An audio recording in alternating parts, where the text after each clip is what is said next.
매엄쳐 당장 회장님 몸에서 그 손때 고함 소리가 울려 퍼지며 로얄 팰리스 호텔 로비 앞에 호화롭고 고요한 공기를 찢어 발겼다.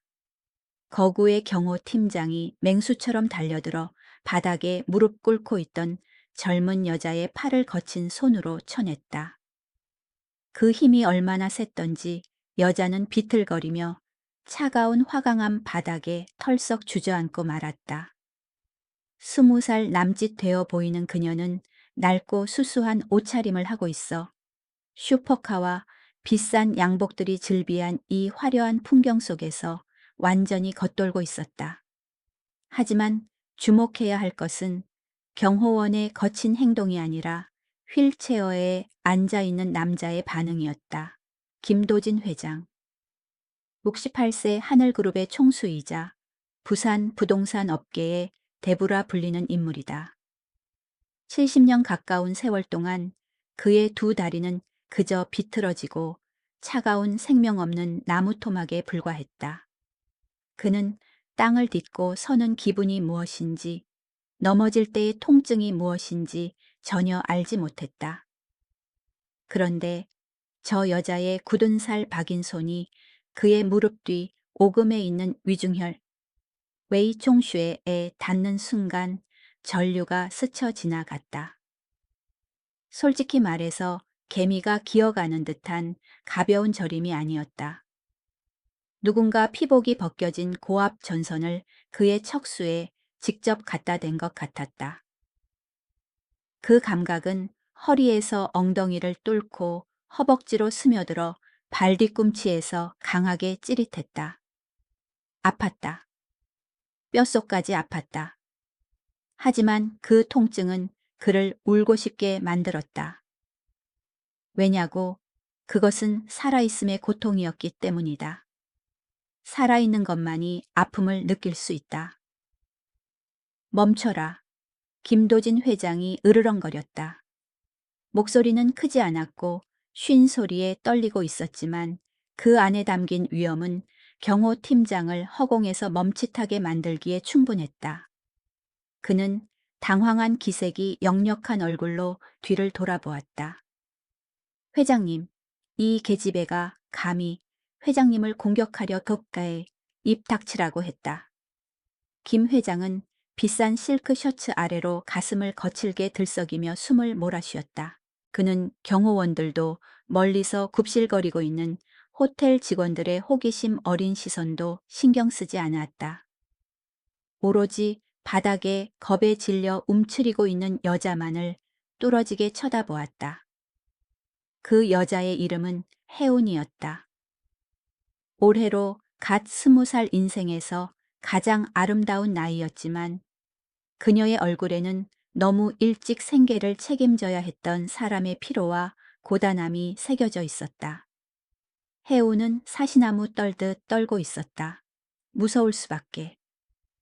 주변에는 검은 양복을 입고 이니어를 낀 냉정한 표정의 남자 수십 명이 둘러싸고 있었다. 그리고 휠체어에 앉아있는 저 노인은 비록 늙었지만 날카로운 눈빛으로 상대를 발가벗기는 듯한 느낌을 주었다. 죄송합니다. 혜운이 말을 더듬으며 목이 메어 말했다. 그녀는 서둘러 바닥에 머리를 조아렸다. 나쁜 뜻은 없었어요. 할아버지, 다리 근육이 수축되는 걸 보고 저희 할아버지가 혈자리를 눌러 바로 풀어주지 않으면 머리까지 통증이 올라간다고 가르쳐 주셔서 그냥 도와드리려고 죄송합니다. 말을 마친 여자는 서둘러 기어 일어났다. 두려움이 모든 생각을 압도했다. 그녀는 고개를 돌려 멍하니 있는 거구에 경호원 2명 사이를 빠져나와 호텔 쪽문 쪽으로 죽어라 달렸다. 마치 뒤에 지옥이 있는 것처럼 달렸다. 잠깐 거기 아가씨 돌아와 김 회장이 손을 뻗었지만 그의 앙상한 손은 허공을 휘저을 뿐이었다. 이 빌어먹을 휠체어, 지난 68년 동안 그를 가둬온 움직이는 감옥이 그를 꽉 붙잡고 있었다. 멍하니 서서 뭐 하는 거야 쫓아. 당장 저 여자를 잡아와. 그가 흥분하여 얼굴이 붉어지며 소리쳤다. 경호원들은 그제야 정신을 차렸다. 박 팀장은 서둘러 부하 2명에게 해운이 사라진 방향으로 쫓아가라고 신호했다. 하지만 여러분도 알다시피 이곳은 퇴근 시간의 해운대 중심가다. 개미떼처럼 많은 사람과 시끄럽게 붐비는 차량들. 회색빛의 평범한 옷을 입은 작은 체구의 여자는 순식간에 분주한 인파 속에 섞여 몇 초 만에 흔적도 없이 사라져버렸다. 경호원 2명은 문 밖까지 뛰어나가 이리저리 둘러보았지만 고개를 저으며 돌아왔다. 회장님, 놓쳤습니다. 김도진 회장은 휠체어 손잡이를 하얗게 질릴 정도로 꽉 쥐고 앉아 있었다. 그는 고개를 숙여 자신의 움직이지 않는 다리를 내려다보았다. 그의 호흡은 여전히 진정되지 않았다. 방금 움찔했어. 분명히 움찔했다고. 그는 혼잣말을 중얼거렸다. 그 목소리에는 경악과 미친 듯한 희망이 뒤섞여 있었다. 여러분 한번 상상해보라. 98년을 흉상 조각처럼 살아왔고 하반신은 그저 쓸모없는 장식품이자 타인의 짐일 뿐이었다. 세계 최고의 의사들이 얼마나 많이 고개를 저었나. 미국으로 독일로 가서 줄기세포 이식부터 뇌전기 자극까지 온갖 요법을 시도했지만 그 모든 것은 철저한 제로 0이었다. 그런데 단 5초의 짧은 시간 이름 모를 한 여자의 투박한 손길 한 번에 그는 신경의 감각을 되찾았다. 방으로 올려보내. 당장. 신경과 과장을 부르게. 오늘 오후 회의는 모두 취소한다. 그는 차가운 목소리로 명령했지만 눈빛은 불타오르고 있었다. 경호원들은 서둘러 휠체어를 밀어 그를 VIP 엘리베이터에 태웠고 리셉션 직원들의 수군거림을 뒤로 했다. 그 시각 호텔 뒤편에 으슥한 곳, 배달 직원과 쓰레기 처리용 통로가 있는 곳에서는 정반대의 상황이 벌어지고 있었다. 하이우는 칠이 벗겨진 벽돌담에 등을 기대고 숨이 끊어질 듯 헐떡였다. 심장이 가슴을 뚫고 나올 듯 쿵쾅거렸다. 식은땀이 등 뒤를 적셨다. 그녀는 손을 들어 가슴을 움켜쥐고 진정하려 애썼다. 내가 미쳤지. 네가 미쳤어, 해운아. 그녀는 자책했다. 왜 갑자기 부자들한테 얼쩡거려서 이 사단을 만들어 만약 잡혔으면 폭행죄로 고소당하면 돈은 어디서 구해서 물어줘. 엄마한테 맞아 죽을 거야. 그녀는 자신의 2 손을 내려다보았다. 10손가락 끝이 여전히 찌릿했다. 그 회장이라는 사람의 다리에 닿았을 때의 감각. 그것이 그녀를 사로잡았다. 아주 기이했다. 근육은 돌처럼 딱딱하고 얼음처럼 차가웠지만 그 죽음 같은 껍질 깊은 곳에는 희미한 기운이 몸부림치고 있었다. 마치 두꺼운 잿더미 아래 묻혀있는 작은 불씨처럼. 그리고 그녀는 돌아가신 할아버지에게 물려받은 기묘한 본능으로 우연히 작은 틈을 터주어 그 불씨가 타오르게 한 것이다. 아차 엄마, 해우는 이곳에 온 주된 목적을 기억해냈다. 그녀는 서둘러 옷매무새를 다듬고 헝클어진 머리를 정리한 뒤 최대한 태연한 표정을 지으며 뒷문 경비실 쪽으로 걸어갔다. 아저씨 안녕하세요. 저희 엄마 허리 약 가져왔어요. 객실 청소팀 박지영 씨요. 나이 지긋한 경비원은 유리창 너머로 낯익은 얼굴을 보고 고개를 끄덕이며 창문을 열어주었다. 아, 박 씨 딸이구나. 엄마 지금 지하 휴게실에 있어. 오늘 손님이 많아서 엄마가 아침부터 쉴 새 없이 일하느라 못 쉬었어. 얼른 들어가 봐. 쉬는 시간 다 끝나간다. 해우는 꾸벅 인사를 하고 지하로 이어지는 철제 계단을 급히 내려갔다. 깊이 내려갈수록 공기는 습하고 답답해졌다. 오랫동안 햇빛을 보지 못한 벽의 곰팡내와 독한 세제 냄새가 섞여 코를 찔렀다. 이곳은 봉사하는 자들의 세계 그녀가 방금 맛본 로비의 화려하고 값비싼 향수 냄새와는 완전히 다른 어둡고 고된 지하 세계였다. 하나의 건물, 두 개의 세상 불과 몇 층의 콘크리트를 사이에 두고 있지만 서로 다른 두 인생이었다. 좁은 복도 구석, 시끄럽게 돌아가는 대형 세탁기들 옆에서 박지영 씨는 낡은 종이박스 위에 주저앉아 있었다. 50대 중반의 여성이었지만 고된 노동으로 실제 나이보다 훨씬 늙어 보였다. 머리칼은 희끗희끗했고 목 뒤로 단정히 묶여 있었다. 그녀는 지쳐 있었고 배고픔과 저혈압으로 얼굴이 창백했다.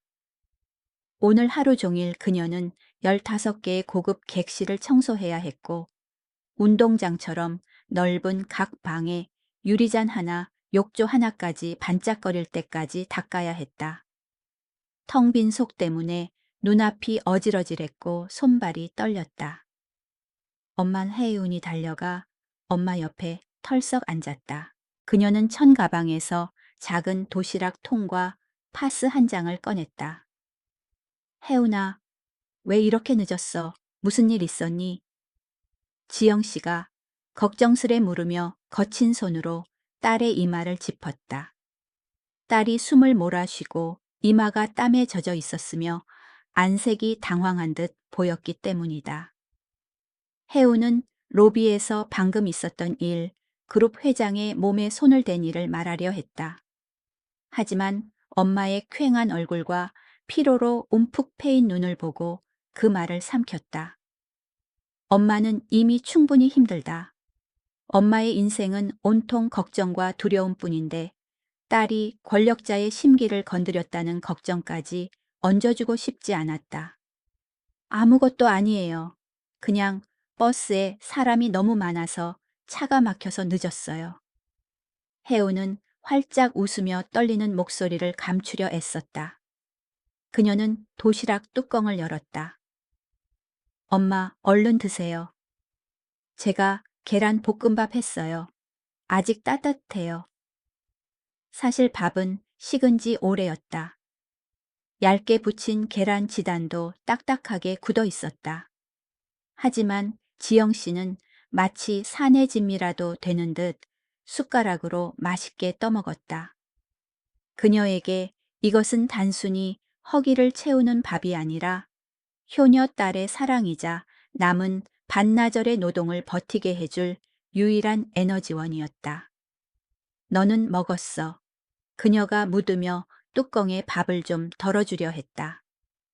전 먹었어요. 아르바이트 끝나고 빵 먹었어요. 엄마 다 드세요. 해우는 눈 하나 깜짝 않고 거짓말을 했다. 사실 그녀의 배에서는 꼬르륵 소리가 요동치고 있었다. 오늘 점심은 대학 재수 학원 교재비를 사느라 굶었다. 그녀는 한의학과에 입학해 외할아버지의 뒤를 잇고 엄마의 만성적인 허리 통증을 고쳐주고 싶었다. 지하의 깜빡거리는 형광등 불빛 아래서 밥을 먹는 엄마를 보며 해운의 마음은 무거웠다. 그녀는 아까 그 회장의 눈빛을 떠올렸다.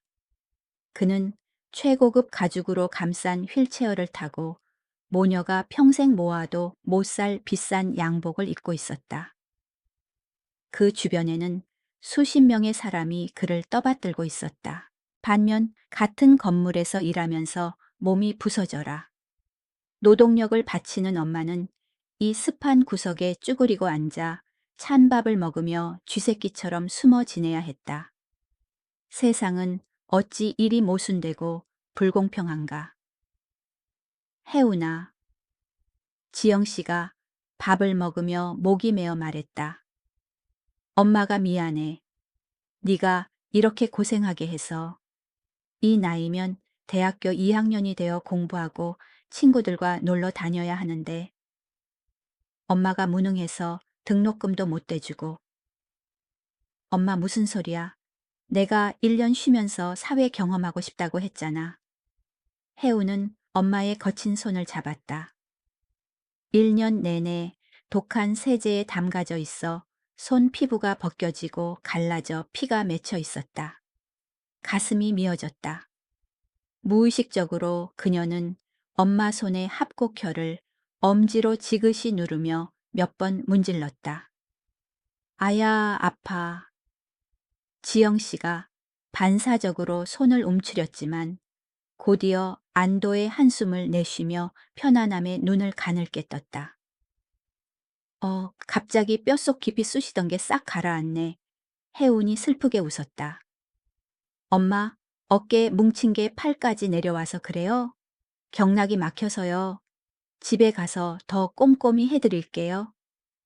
그때 복도 끝에서 휴식 시간 종료를 알리는 날카로운 사이렌 소리가 울려 퍼졌다.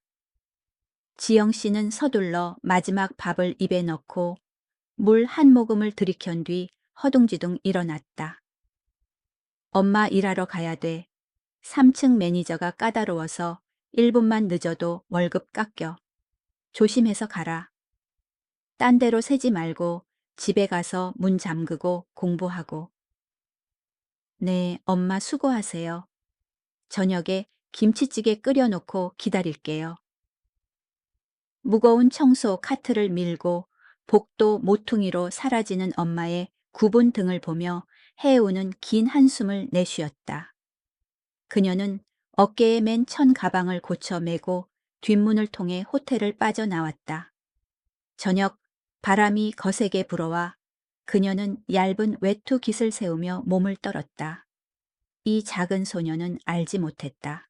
해운대 바다가 한눈에 내려다 보이는 30층의 가장 화려한 스위트룸에서 거대한 폭풍이 만들어지고 있으며 그 태풍의 눈이 바로 자신이라는 것을. 그녀의 평온하고 가난한 삶을 잔혹한 권력의 소용돌이 속으로 휩쓸어버릴 폭풍이. 다시 30층 김도진 회장의 집무실. 방 안의 공기는 끊어질 듯 팽팽했다. 소독약 냄새와 알코올 냄새가 비싼 침향 냄새를 압도하고 있었다. 김 회장은 휠체어에 앉아 있었고 맞은편에는 헬기로 긴급 호출된 하늘대학병원 신경과 과장이 앉아 있었다. 의사 뒤에는 계산적인 표정의 중년 남성 2명이 서 있었다. 회장의 친조카이자 현재 그룹 부회장직을 맡고 있는 김태형과 김지훈이었다. 어떻게 됐나 근전도 검사 결과는 회장이 다급하게 물었다. 마치 목마른 사람이 물을 보는 듯한 갈망이 담긴 눈빛이었다. 늙은 의사는 식은땀을 흘리며 방금 출력되어 나온 따끈한 결과지를 손에 들고 있었다. 그는 회장을 보았다가 뒤에서 팔짱을 끼고 위협적으로 노려보는 두 부회장의 눈치를 살폈다. 의사는 마른 침을 삼켰다. 목이 바짝 탔다. 회장님? 의사가 말을 더듬었다. 사실 오른쪽 하지 신경전도에 아주 기이한 변화가 있습니다. 뭐라고요? 김태형이 소리치며 눈썹을 잔뜩 찌푸렸다. 목소리에 불쾌함이 묻어났다. 지금 삼촌 다리에 반응이 있다는 말입니까? 장난하지 마세요, 의사 양반. 삼촌은 어릴 적 척추 부상으로 인한 선천적 마비이고 요추 법원 척수가 완전히 괴사했는데 어떻게 회복이 됩니까? 서양 의학적으로는 설명하기 매우 어렵습니다. 의사가 이마에 땀을 닦았다. 하지만 수치는 거짓말을 하지 않습니다. 수십 년간 잠들어 있던 운동신경들이 갑자기 강한 자극을 받은 징후가 있습니다. 마치 국소적으로 전기 충격을 받은 것처럼요. 어떤 전기 파동이 막힌 지점을 뚫고 지나간 것 같습니다. 김도진 회장은 눈을 감고 의자 뒤로 머리를 젖혔다. 그의 입꼬리가 희미하게 떨리며 올라갔고 주름진 눈가에서 눈물이 새우며 나왔다. 진짜였다. 환각이 아니었다. 늙어서 노망이 들어 상상한 게 아니었다. 그 고통스럽고 달콤한 감각은 진짜였다. 그 애다. 그가 중얼거렸다. 그 애의 손길이야. 둘째 조카인 김지훈이 한 발 앞으로 나섰다. 그는 잘생긴 얼굴이었지만 눈이 가늘고 강요해 보였다. 그의 목소리는 부드러웠지만 의심과 비아냥이 가득했다. 삼촌, 아까 그 촌스러운 계집애 말씀하시는 거예요. 경호원한테 듣기로는 걔가 삼촌을 아프게 했다던데. 혹시 피부 겉면의 통증 때문에 일어난 반사적 경련 아닐까요? 너무 기대하지 마세요. 그러다 실망하십니다. 의사 선생님도 말씀하셨잖아요. 현대의학도 손을 놓았는데 하물며 그런 돌팔이 지압 따위가. 맞아요, 삼촌. 김태형이 거들었다. 눈빛이 면도칼처럼 차가웠다. 그는 휠체어 가까이 다가가 삼촌의 어깨에 손을 올렸다. 친근한 척했지만 사실은 짓누르는 듯한 압박이었다. 그 계집애 바로 도망쳤잖아요. 행동이 아주 수상해요. 도둑고양이처럼 몰래 숨어들고. 요즘 세상에 나쁜 놈들이 얼마나 많은데 누가 사주해서 삼촌한테 접근해서 무슨 사술이라도 써서 해코지 하려는 건지. 어떻게 압니까? 제 생각엔 경찰에 신고해서 조사해야 합니다. 닥쳐라. 김도진 회장이 갑자기 눈을 뜨며 통원목 책상을 세게 내리쳤다. 총소리 같은 굉음에 방 안에 있던 모든 사람이 화들짝 놀랐다. 너희들은 내가 평생 불구로 살기를 그토록 바라는가? 내가 일어서는 게 그렇게 두려운가? 그의 질문은 두 조카의 검은 속내를 정통으로 찔렀다. 태형과 지우는 서로를 쳐다보며 잠시 당황했지만 곧 가식적인 평온함을 되찾았다. 그들은 비즈니스 정글의 늙은 여우들이라 영화배우보다 연기를 더 잘했다. 아유, 삼촌 왜 그렇게 섭한 말씀을 하세요? 저희는 삼촌의 안전과 건강을 걱정해서 그런 거죠. 삼촌은 가문의 기둥이신데 저희가 아니면 누가 걱정합니까? 태형이 억지 웃음을 지었지만 눈은 전혀 웃지 않았다. 김 회장은 두 친조카를 쏘아보았다. 그는 녀석들이 무슨 생각을 하는지 너무나 잘 알고 있었다. 그는 자식이 없었고 아내는 일찍 죽었다. 이 두 조카가 유일한 상속자였다. 놈들은 그가 죽거나 완전히 노망나기를 기다리며 지난 세월 동안 이 거대한 유산을 나눠 먹을 생각만 해왔다. 만약 그가 다시 걷게 된다면, 건강을 되찾고 총기를 되찾는다면 놈들이 탐내던 회장 자리는 훨씬 더 멀어지게 된다. 그들은 두려운 것이다. 그가 회복하는 것을 비즈니스 세계의 어떤 적보다 더 두려워했다. 잘 들어라.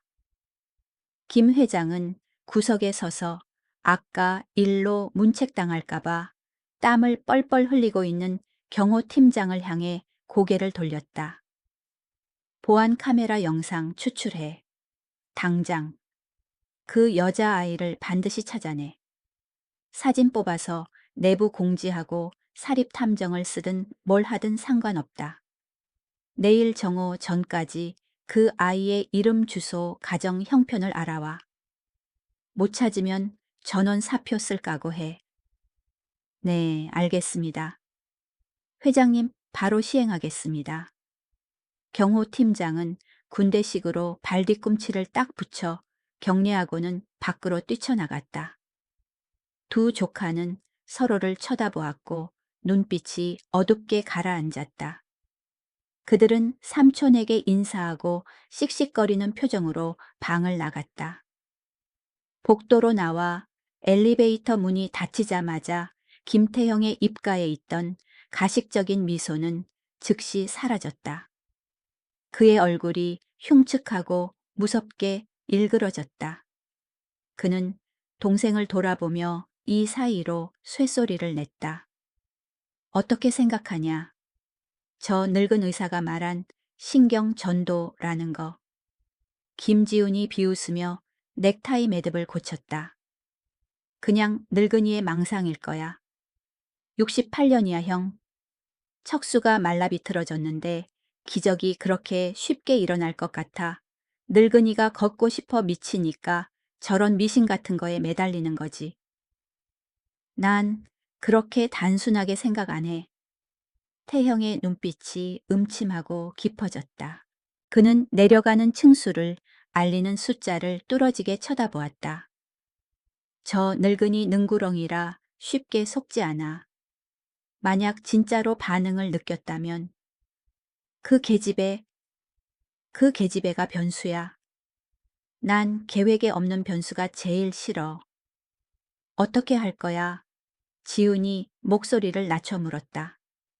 노인네 경호팀이 찾기 전에 네가 사람 시켜서 누군지 알아봐. 그냥 사기꾼 돌팔이면 감옥에 쳐넣고. 만약 태영이 잠시 말을 멈추더니 눈에서 섬뜩한 살기가 번뜩였다. 만약 걔가 진짜로 치료 능력이 있다면 100만 분의 1의 확률이라도 있다면 우리가 처리해야지. 절대 노인네 근처에 얼씬도 못하게. 내 말 무슨 뜻인지 알지? 쥐도 새도 모르게 없애버리자고. 지훈이 되물었다. 목소리가 약간 떨렸지만 흥분이 섞여 있었다. 그렇게 무식하게 할 필요 없어. 사리는 골치 아파.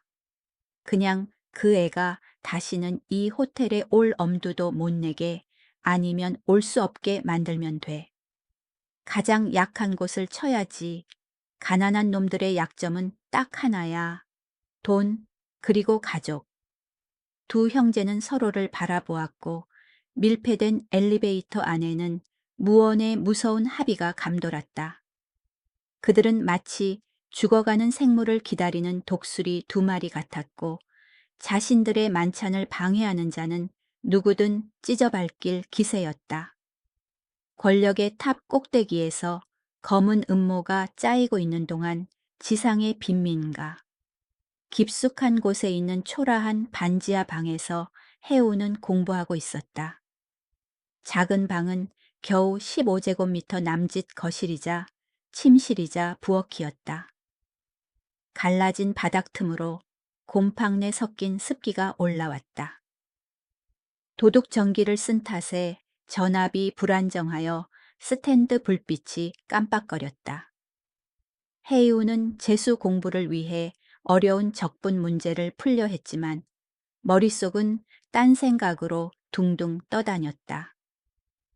글자들이 눈앞에서 춤을 췄지만 머리에는 하나도 들어오지 않았다. 소녀는 펜을 내려놓고 다시 자신의 두 손을 내려다보았다. 노란 불빛 아래 10손가락을 펼쳐보았다.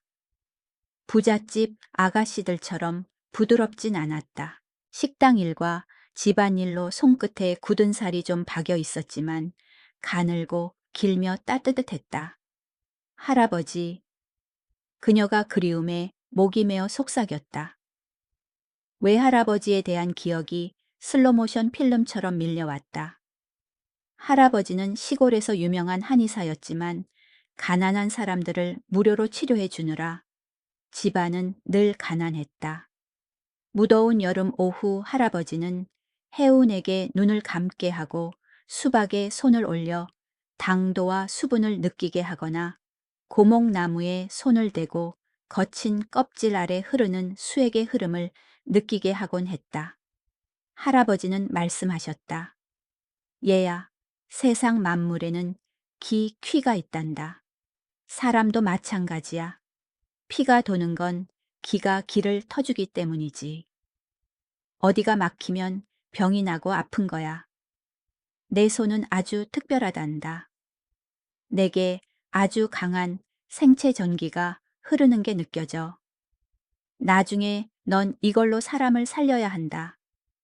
절대 사람을 해치는 데 쓰면 안 된다, 알겠지?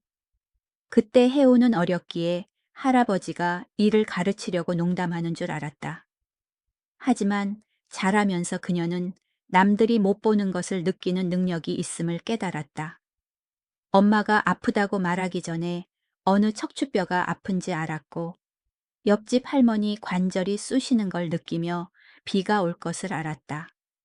하지만 오늘 회장의 다리에 손을 댄 순간 그녀는 전례 없는 감각을 경험했다. 거대한 빙산에 가로막혀 멈춰버린 흐름을 보았다. 차갑고 시커먼 빙산을. 그리고 그녀는 단지 자신의 작은 전기를 이용해 작은 드릴처럼 그 빙산에 구멍을 뚫었을 뿐이었다. 그녀는 수년간 억눌려 있던 기혈이 터져 나오는 것을 느꼈다. 그분 괜찮을까? 내가 그렇게 아프게 했는데. 해우는 한숨을 쉬며 책상에 머리를 파묻었다. 그날 밤 해우는 기이한 꿈을 꾸었다.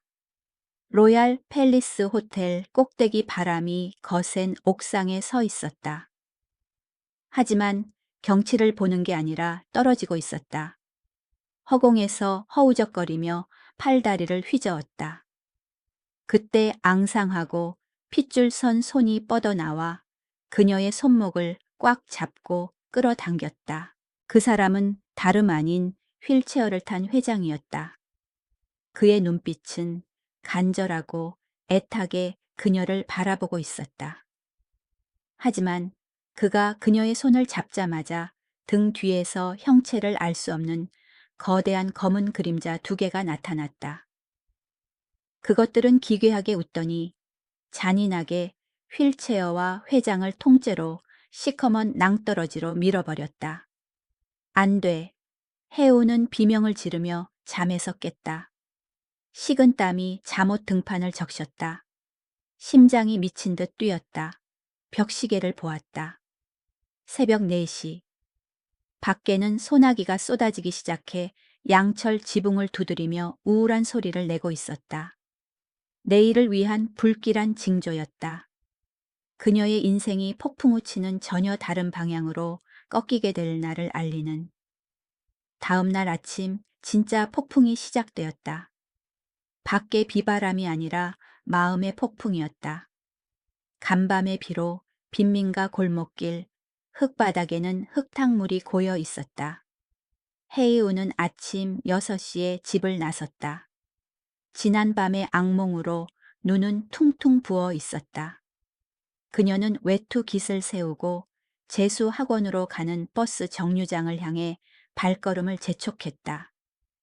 올해 20살 의대에 다시 들어가기 위해 공부 중이다. 그것만이 유일한 꿈이자 가난의 늪에서 두 모녀를 건져 올릴 구명조끼라고 믿었다. 하지만 현실은 꿈 같지 않았다. 그녀가 큰 길과 만나는 골목 어귀에 다다랐을 때 빈민가 사람들은 평생 TV에서나 볼 법한 길고 검은색의 번쩍이는 고급 승용차가 떡하니 버티고 있었다. 엔진은 고양이 숨소리처럼 부드럽게 웅궁거리고 있었다. 해운의 심장이 쿵 하고 내려앉았다. 직감이 저 차가 자신을 위해 왔다고 말해주었다. 뒤돌아 도망치려 했지만 이미 늦었다. 차 문이 열렸다. 검은 양복에 선글라스를 낀 남자 2명이 내렸다. 험악해 보이진 않았지만 뿜어져 나오는 위압감이 숨을 막히게 했다. 이하은 씨입니까? 한 남자가 감정 없는 차가운 목소리로 물었다. 해우는 뒷걸음질치며 가방끈을 꽉 쥐었다. 맞는데요? 누구세요?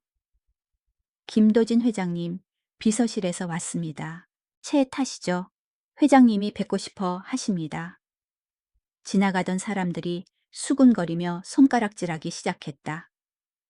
채소 파는 아주머니들, 오토바이 배달 아저씨들이 호기심과 두려움이 섞인 눈으로 해운을 바라보았다. 그들의 눈에 가난한 여자가 검은 양복을 입은 남자들에게 둘러싸인 광경은 딱 두 가지 가능성 뿐이었다. 사채 빚을 졌거나 뭔가 뒤가 구린 일을 했거나. 전 안 가요. 해우는 용기를 내어 대답했다. 학원 가야 해요. 전 잘못한 거 없어요. 잘못했다고 한 적 없습니다. 이건 초대지 체포 영장이 아닙니다. 하지만 알아두세요. 김 회장님의 초대를 거절하는 건 좋은 생각이 아닙니다. 남자가 가까이 다가와 그녀에게만 들릴 정도로 목소리를 낮췄다. 어머니, 박지영 씨, 우리 호텔에서 일하고 계시죠? 어머니가 곤란해지는 건 원치 않으시겠죠? 솜털처럼 부드럽지만 면도칼처럼 날카로운 협박이었다. 해우는 얼어붙었다. 그녀의 유일한 약점을 그들은 이미 쥐고 있었다. 알겠어요. 갈게요. 그녀는 기어들어가는 목소리로 대답하고 이웃들의 의심 어린 눈초리를 뒤로 한 채 고급 승용차에 올랐다. 차는 부드럽게 미끄러져 나가 그녀를 다시 호랑이 구린 로얄 팰리스 호텔로 데려갔다. 하지만 더 무서운 것은 길 건너편 가로수 뒤에 은밀하게 주차된 다른 승용차 안에서 선글라스를 낀 남자가 전화를 걸고 있다는 사실이었다. 김태형 형제가 어젯밤 고용한 사립 탐정이었다. 여보세요? 김태형 부회장님이십니까? 네, 회장님. 사람들이 그 아이를 데려갔습니다. 신원조사는 끝났습니다. 어미가 지하 청소부가 맞더군요. 찢어지게 가난하고 빚더미입니다. 딸내미는 대입 재수 중이고요. 네, 알겠습니다. 약점은 확실합니다. 네, 사진과 서류 바로 보내겠습니다. 가난한 소녀 이하은과 청소부 어머니 박지영의 삶은 이 순간부터 상류층의 잔혹한 권력 다툼의 소용돌이에 공식적으로 휘말리게 되었다. 그리고 모든 사건의 열쇠는 기적을 만들어내는 해운의 작은 두 손에 있었다. 차가 호텔 정문 앞에 멈췄다. 이번에 해운은 뒷문이 아니라 정문을 당당하게 통과하게 되었다. 하지만 여러분도 알겠지만 경호원 두 줄 사이를 걸으며 수백 명 직원의 따가운 시선을 받는 기분은 죄수 호송과 다를 바 없었다. 로비에 들어서서 VIP 엘리베이터 쪽으로 가기도 전에 날카로운 목소리가 그녀의 발걸음을 멈춰 세웠다.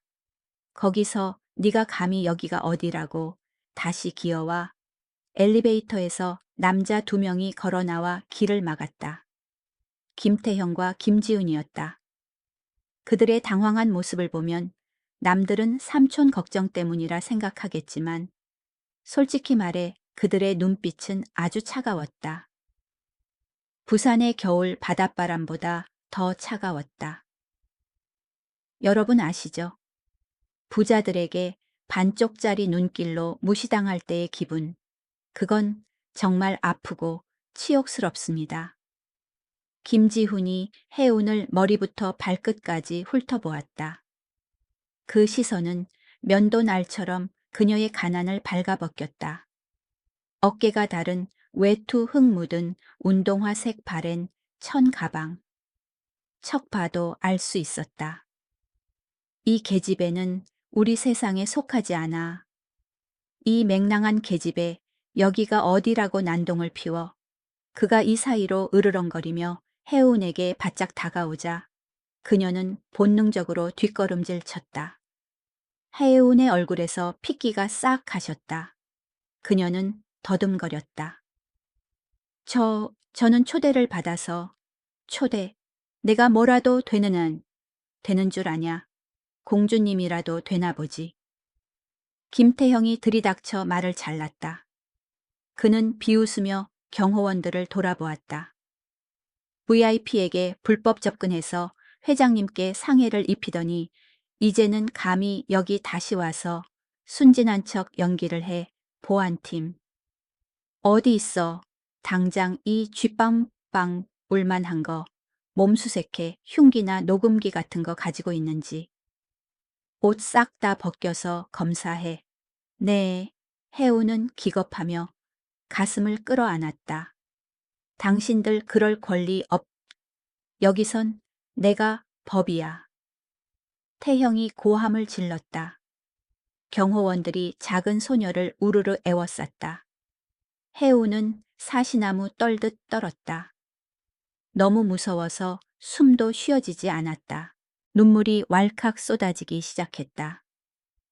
멀쩡히 있다가 좋은 일 하려다가 범죄자 취급을 받고 이렇게 많은 사람 앞에서 치욕을 당하게 생겼다. 하지만 거친 경호원의 손이 그녀의 어깨에 닿으려는 순간 멈춰라. 로비 안쪽에서 들려온 마치 청동 종소리처럼 깊고 묵직한 목소리가 그 답답하고 비열한 공기를 깨뜨렸다. 모두가 입을 다물었다. 모든 동작이 멈췄다. 모든 시선이 방금 열린 VIP 엘리베이터 쪽으로 쏠렸다. 김도진 회장이 비서가 밀어주는 휠체어에 앉아 있었다. 여전히 단정한 양복 차림이었지만 안색은 평소보다 혈색이 돌았고 눈빛은 위험으로 번뜩였다. 그는 조카들과 경호원들을 극도의 분노로 노려보고 있었다. 빌어먹을 놈들 누가 내 손님한테 손대라고 했나 그가 포효했다. 두 조카는 깜짝 놀라 서둘러 물러나며 굽실거리는 신용을 했다. 삼촌, 저희는 보안이 걱정돼서 그랬습니다. 이 계집애가 어제 삼촌을 아프게. 김태형이 다급하게 변명했다. 입 다물어 노인이 소리치며 해운 쪽으로 휠체어를 밀라고 신호했다. 군중이 자동으로 길을 터주었다. 해운은 그곳에 서서 눈물이 그렁그렁한 채 어깨를 들썩이고 있었다. 그녀는 눈물 고인 눈으로 이 건물에서 가장 권력 있는 남자를 올려다보았다. 김 회장이 그녀 바로 앞에서 멈췄다. 그는 그녀를 뜯어보거나 경멸하는 눈빛이 아니라 물에 빠진 사람이 지푸라기라도 잡은 듯한 감사와 존중의 눈빛으로 바라보았다. 아가야, 회장이 불렀다. 감격에 겨워 목소리가 갈라졌고 아까의 험악함과는 완전히 달랐다. 무서워 마라. 내가 여기 있는 한 아무도 널 건드리지 못해. 그는 손을 뻗어 비서에게 신호해 그녀에게 손수건을 건네주게 했다. 이름이 뭐냐? 저 이하운입니다. 그녀는 기어들어 가는 목소리로 대답하며 부드러운 실크 손수건을 받아들었지만 더럽힐까봐 감히 닦지도 못했다. 혜운, 이름 참 예쁘구나. 그는 그 이름을 가슴에 새기려는 듯 중얼거렸다. 그리고 그녀의 눈을 똑바로 쳐다보며 밤새 고민했던 질문을 던졌다. 어제 내 다리에 무슨 짓을 한 거냐? 넓은 로비가 쥐 죽은 듯 고요해졌다. 두 조카는 숨을 죽이고 귀를 기울였다. 해우는 깊게 숨을 들이마셨다. 거짓말을 할 수는 없었다. 그녀는 그의 굳어버린 다리를 보고 다시 그의 눈을 보았다. 저 위중혈을 눌러 근육을 이완시키고 통경, 통징, 기법으로 기를 밀어 넣었을 뿐이에요. 저희 외할아버지가 가르쳐 주셨는데 회장님, 기혈이 허리에서 막혀 있어요. 마치 댐에 막힌 강물처럼요. 저는 그냥 그 댐에 작은 구멍을 하나 뚫었을 뿐이에요. 통경기혈. 김지훈이 코웃음을 쳤다. 비아냥이 가득했다. 어느 시대인데 그런 미신 같은 돌팔이 짓을 믿어요. 삼촌, 이 계집애 분명히 사기꾼. 하지만 김 회장은 웃지 않았다. 그는 정색하며 손을 들어 조카의 입을 막았다. 과학인지 미신인지 난 관심 없다. 난 딱 하나만 안다. 지난 68년 동안 그 어떤 박사도 교수도 내 발가락을 꿈틀하게 만들지 못했다. 하지만 이 아이는 해냈다. 그는 해운에게 고개를 돌렸고 눈빛이 기묘할 정도로 간절해졌다. 해운아, 너랑 점심을 먹고 싶구나. 단둘이서 부탁할 게 있어. 하지만 저 학원 가야 하는데요. 학원에는 내가 양해를 구하마. 따라오너라. 휠체어가 전용 엘리베이터 쪽으로 이동했다. 해운은 잠시 망설이다가 그 뒤를 따랐다. 엘리베이터 문이 닫히며 두 세계를 차단했고 분에 못 이겨 씩씩거리는 김씨 형제의 두 얼굴을 뒤로 했다. 형 봤어. 김지훈이 이를 갈았다. 늙은이가 미쳤어. 저 쥐방울한테 진짜 치료라도 맡길 셈인가 봐. 만약 노인네가 걷게 되면 우리 형제는 길거리에 나앉는 거야. 김태형은 30층으로 올라가는 엘리베이터 숫자판을 뚫어지게 쳐다보았다. 그의 눈빛이 어둡고 계산적이며 사악하게 변했다. 걱정 마. 20살짜리 계집애가 뭘 할 수 있겠어. 하지만 확실히 해두려면 퇴로를 끊어야지. 걔 어미가 여기서 일한다고 했지. 네, 박지영 청소팀이요. 좋아. 태형이 입꼬리를 올렸다. 등골이 서늘해지는 미소였다. 아랍 귀빈이 묵는 VIP. 고호실에 5천만 원짜리 롤렉스 시계가 금고에 있다고 들었어. 오늘 박지영 근무지 맞지? 형 말은? 지훈이 눈을 크게 뜨더니 이내 따라 웃었다. 알겠어. 그 여자를 도둑으로 만드는 거군. 도둑의 말에 무슨 가치가 있겠어. 도둑의 딸을 누가 믿어 늙은이가 믿고 싶어도 범죄자의 자식한테 목숨을 맡길 순 없지. 지금 바로 처리해. 오늘 저녁 식사 전까지 도둑년이라는 가장 치욕스러운 꼬리표를 달고 여기서 꺼지게 만들어. 정말 무서운 사람들입니다. 권력과 돈을 지키기 위해서라면 선량한 사람의 인격을 짓밟고 한 가족을 벼랑 끝으로 모는 짓을 눈 하나 깜짝 않고 저지르다니요. 회장의 점심 식사는 꽤 순조롭게 진행되었다. 해우는 수줍어했고 회장은 친절했다. 그는 자신의 고통에 대해 죽기 전에 단 한 번이라도 일어서고 싶은 갈망에 대해 이야기했다. 그는 비밀리에 그녀가 원하는 어떤 대가를 치르더라도 치료해달라고 부탁했다. 해우는 망설였다. 무서웠다. 능력이 부족할까봐, 일을 망칠까봐.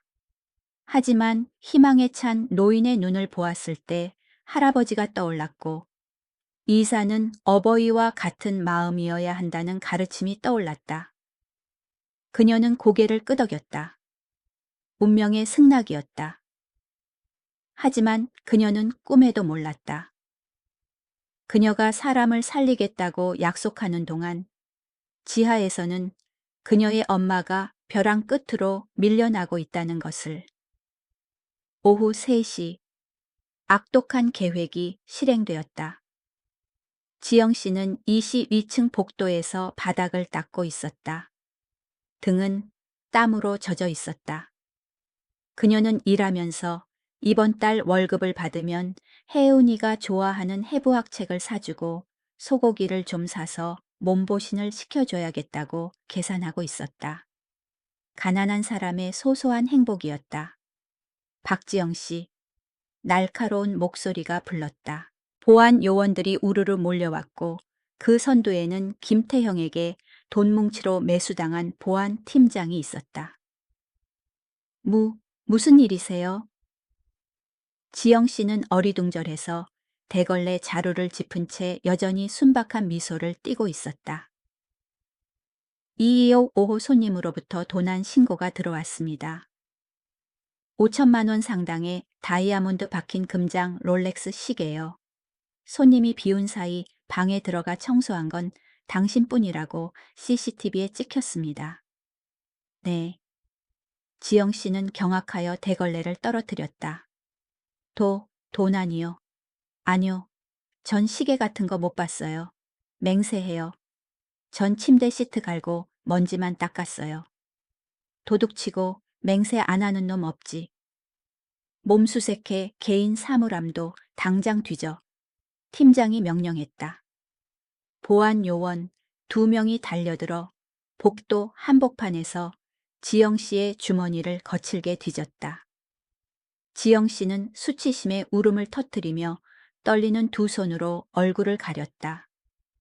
몸에는 없습니다. 요원이 보고했다. 지하 사물함 검사해. 그들은 지영 씨를 흉악범 연행하듯 지하로 끌고 갔다. 다른 직원들이 몰려와 구경하며 수군거렸다. 친절했던 눈빛들은 의심과 경멸로 바뀌었다.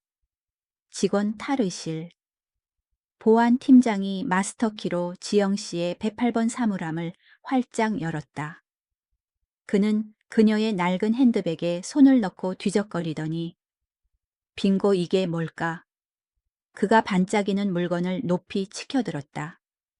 형광등 아래서 다이아몬드가 번쩍이는 금시계였다. 지영 씨는 숨이 멎는 것 같았다. 그녀는 귀신이라도 본 듯 그 물건을 쳐다보았다. 다리에 힘이 풀려 차가운 바닥에 주저앉았다. 아니, 제 거 아니에요. 왜 그게 거기 있는지 몰라요.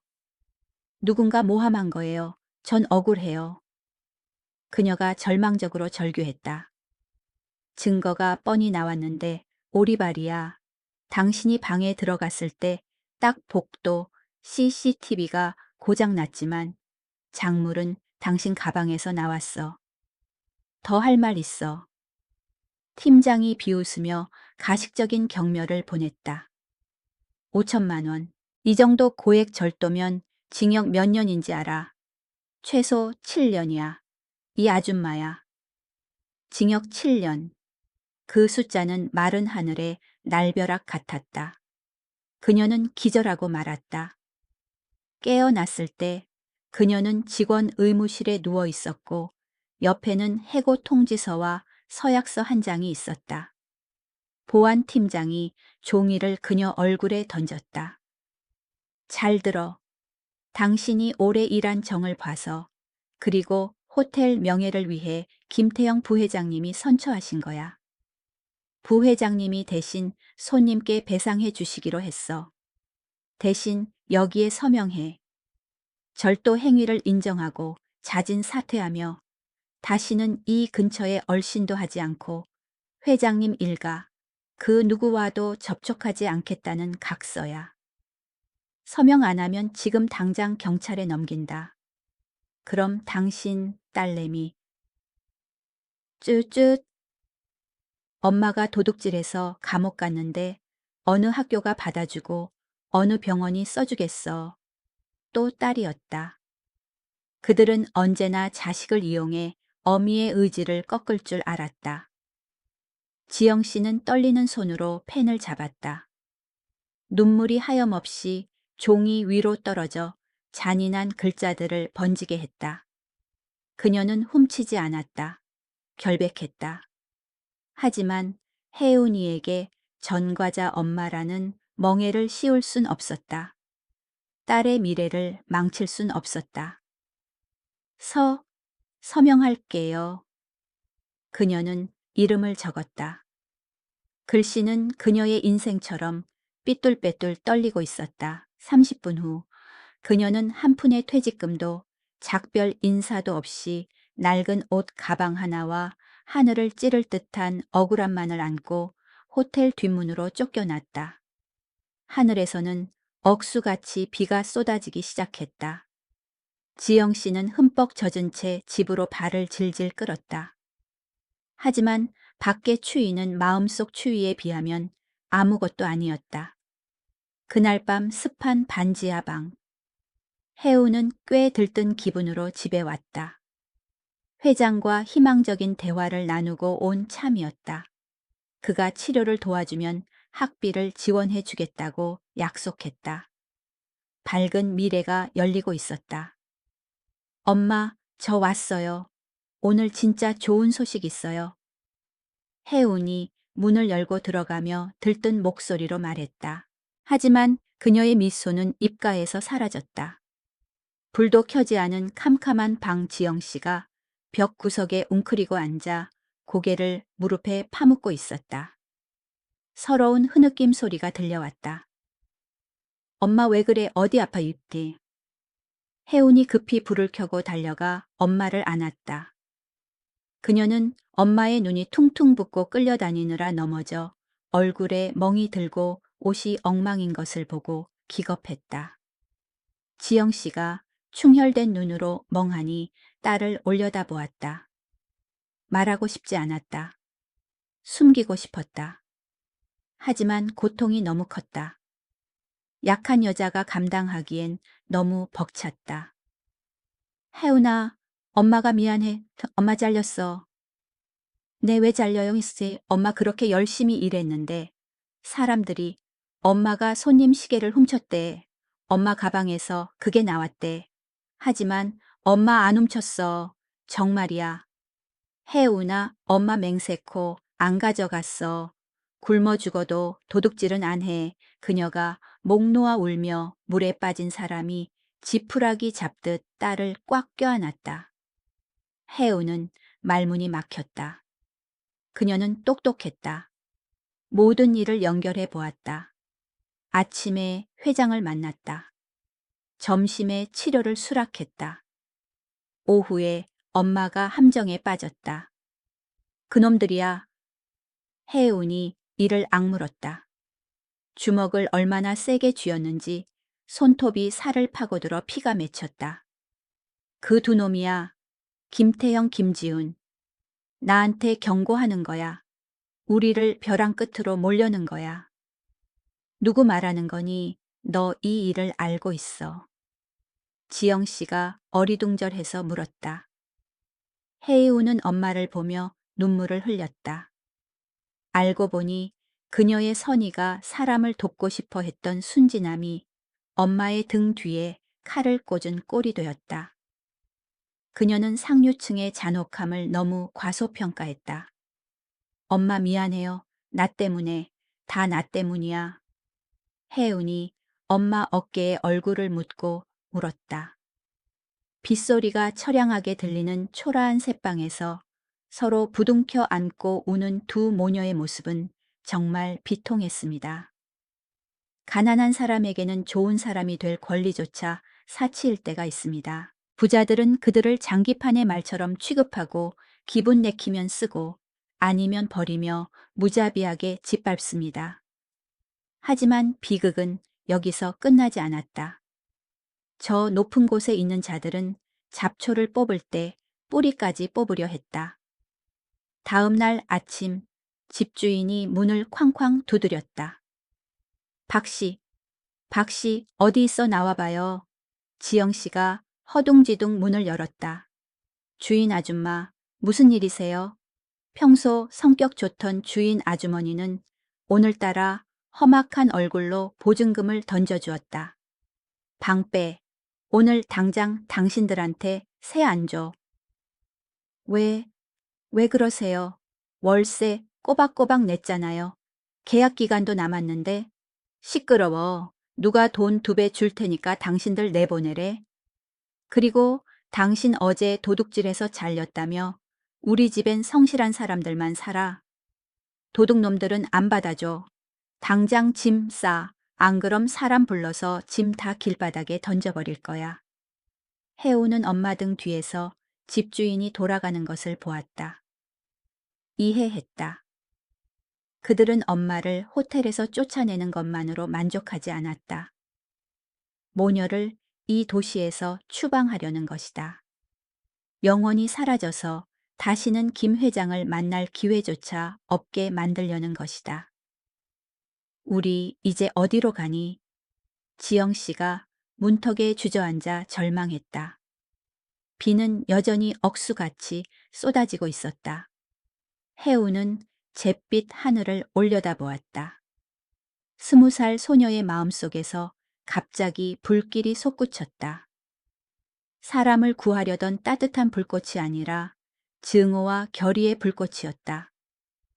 벼랑 끝으로 몰면 포기할 줄 알았나 착각이다. 지렁이도 밟으면 꿈틀한다. 억누를수록 튀어오르는 힘은 더 강해진다. 엄마, 우리 아무 데도 안 가요. 혜운이 말했다. 목소리는 단단해졌고 눈빛은 저 멀리 하늘을 찌를 듯 솟아있는 로얄 팰리스 타워를 향해 이글거렸다. 그들이 엄마 일자리도 명예도 우리 집도 뺏어갔어요. 그럼 난 그 모든 걸 되찾을 거야. 그리고 그들이 잃기 가장 두려워하는 것까지 빼앗을 거야. 뭐 하려고? 김도진 회장님, 다리 고칠 거예요. 무슨 수를 써서라도 그분을 일으켜 세울 거예요. 그분이 일어서는 날 그게 바로 저 개자식들의 제삿날이 될 거예요. 가난한 소녀 해운이 선전포고를 했다. 사마귀가 수레바퀴에 맞서는 격계란으로 바위치기 같은 싸움이었다. 하지만 역사가 증명하듯 때로는 가장 작은 것이 가장 큰 지진을 일으키기도 한다. 출입 금지당한 해운이 과연 어떻게 회장에게 다시 접근할까? 이 절박한 상황에서 치료를 성공할 수 있을까? 그리고 김씨 형제의 다음 음모는 얼마나 더 잔혹할까? 여러분 기다려 보시라. 다음 이야기는 숨 막히는 정면 승부가 될 것이다. 액션 영화보다 더 긴장감 넘친다고 장담한다. 이때부터 해우는 어제의 수줍은 소녀가 아니었다. 상황의 압박이 그녀를 전사로 만들었다. 오전 10시. 빗줄기는 여전히 굵었다. 해우는 엄마에게 짐 정리를 맡기고 자신은 우비를 입고 모자를 푹 눌렀어. 얼굴을 가린 채 집에서 2블록 떨어진 공중전화 부스로 몰래 갔다. 도청당할까봐 휴대전화는 쓰지 않았다. 그녀는 주머니에서 어제 점심 식사 후 나올 때 비서가 몰래 쥐어준 명함을 꺼냈다. 급한 일이 생기면 이 번호로 연락해라. 비밀 라인이다. 떨리는 손으로 번호를 눌렀다. 여보세요. 중년 남자의 차분하고 경계심 어린 목소리가 들렸다. 이 실장님, 저 해운이에요. 해운 양 때마침 전화했군. 회장님이 사람을 보내 찾으려던 참이었다. 어머니가 해고당했다는 소식을 들으셨어. 회장님이 지금 대노하고 계신다. 해고뿐만이 아니에요.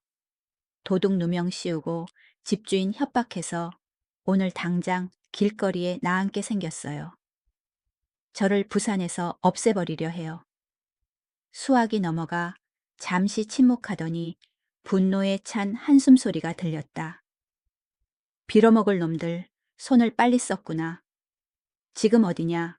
구시장 사거리 공중전화 박스예요. 실장님, 저 회장님 치료할게요. 대신 조건이 있어요. 조건이 뭐든 말해라. 회장님이 다 들어주실 거다. 엄마가 지낼 안전한 곳이 필요해요. 그리고 그곳에서 회장님을 치료해야 해요. 절대 비밀로요. 호텔로는 더 이상 못 가요. 감시하는 눈이 너무 많아요. 알겠다. 이해했다. 거기 꼼짝 말고 있어라. 15분 뒤에 번호판. 냉동 탑차가 데리러 갈 거다. 운전기사를 믿어라. 내 사람이다. 전화를 끊고 해오는 부스 벽에 기대어 숨을 내쉬었다. 그녀는 자신과 엄마의 목숨을 걸고 도박을 하고 있었다. 정확히 15분 후 낡은 트럭이 나타났다. 해운이 채 오르자 트럭은 빗속을 뚫고 도시 외곽 바다가 내려다 보이는 언덕 위에 버려진 별장으로 향했다. 그곳은 이끼 낀 낡은 별장이었지만 내부는 깨끗하게 청소되어 있었고 최신 의료 장비가 갖춰져 있었다. 김 회장이 만일의 사태를 대비해 오래전부터 비밀리에 준비해둔 안가였다. 그날 오후 김도진 회장 역시 위장 구급차를 타고 비밀리에 도착했다. 다시 만난 해운의 초췌하지만 강인한 눈빛을 보고 노인은 눈시울을 붉혔다. 미안하다, 하예훈아. 내가 그룹 총수라는 사람이 내 집 안에서 은인을 지키지 못했구나. 괜찮아요, 회장님. 중요한 건 지금 바로 시작해야 한다는 거예요. 시간이 없어요. 그들이 곧 회장님이 사라진 걸 알게 될 거예요. 그렇게 사신과의 경주가 시작되었다. 별장의 가장 큰 방이 치료실로 변했다. 멀리서 파도가 절벽을 때리는 소리가 들릴 정도로 고요했다. 해운은 회장에게 치료용 침대에 엎드려 달라고 했다. 그녀는 깊게 숨을 들이마시고 두 손을 비벼 뜨겁게 만들었다. 회장님, 오늘은 지난번보다 더 강한 방법을 쓸 거예요. 뼈를 깎는 듯이 아플 겁니다. 견디실 수 있겠어요? 어서 해라. 고통은 내가 살아있다는 증거다. 송장처럼 사느니 차라리 아파 죽는 게 낫다. 해운이 고개를 끄덕였다. 그녀는 두 엄지손가락을 허리에 신수혈 쉔유 쉐에 올렸다. 이곳은 생명의 문 사람의 정기가 모이는 곳이다. 시작하겠습니다. 그녀는 온 힘을 다해 눌렀다. 작은 손에서 나오는 힘이 늙은 척추로 직행했다. 김 회장은 돌돌 마른 수건을 꽉 물었고 순식간에 비 오듯 땀이 쏟아졌다. 불에 달군 송곳으로 척수를 찌르는 듯한 고통에 전신이 경련했다. 하지만 해우는 멈추지 않았다. 손가락을 방광경락을 따라 엉덩이 허벅지로 이동시켰다. 누르고 문지르며 자신의 기묘한 생체 전기를 말라비틀어진 근육 하나하나에 불어넣었다. 혈관 속에 흩어져 있는 울퉁불퉁한 돌덩이 같은 막힌 지점들이 느껴졌다. 그것들을 부숴야 했다. 1시간, 2시간이 흘렀다. 해운과 김 회장 모두 탈진 상태였다. 해운의 옷은 땀으로 젖었고 얼굴은 창백했다. 조금만 쉬었다 하자. 김 회장이 힘겹게 말했다. 안 돼요. 기가 돌고 있어요. 지금 멈추면 허사예요. 해우는 입술을 깨물어 피가 났다. 힘내세요. 회장님 생각을 엄지발가락에 집중하세요. 명령하세요. 말 들으라고 시키세요. 움직여. 이 쓸모없는 것아 움직이란 말이다. 김 회장이 마음속으로 절규했다. 그리고 툭! 오른쪽 엄지발가락이 강하게 튀었다. 이번에는 미세한 떨림이 아니라 확실히 아래로 굽혀졌다. 됐어요. 됐어요, 회장님. 해운이 환호하며 눈물을 터뜨렸다. 김 회장이 눈을 번쩍 뜨고 고개를 돌려보았다. 발가락이 굽혀져 있었다. 68년 만에 처음으로 다리의 일부분을 제어했다. 그 감각은 수조 원짜리 계약을 따냈을 때보다 더 짜릿했다. 네, 내가 해냈어. 그는 어린아이처럼 엉엉 울었다. 하지만 기쁨이 차에 가시기도 전에 비보가 날아들었다. 밖에서 해운의 엄마가 걱정하고 있는데 이 실장의 전화벨이 울렸다. 전화를 받은 그의 안색이 수시로 변했다. 회장님, 큰일 났습니다. 호텔 쪽에서 김태형이 회장님 부재를 눈치챘다고 합니다. 놈이 회장님이 뇌졸중으로 쓰러져 혼수 상태라고 소문을 퍼뜨리고 있습니다. 모레 오전 9시에 긴급 이사회를 소집해서 회장님 해임안과 신임 회장 선출을 투표한다고 합니다. 뭐라고? 김 회장이 상체를 벌떡 일으켰다. 눈에 핏발이 섰다. 페류나 놈들 감히 반란을 일으켜. 네. 신경과 과장을 매수해서 회장님이 행위 능력을 상실했다는 허위 진단서까지 만들었습니다. 모레 아침 회의장에 나타나서 건재함을 증명하지 못하면 하늘그룹은 영원히 놈들 손에 넘어갑니다. 모레 오전 9시, 즉 48시간도 채 남지 않았다. 48시간. 김 회장은 이제 겨우 엄지발가락만 움직이는 다리를 내려다보며 중얼거렸다.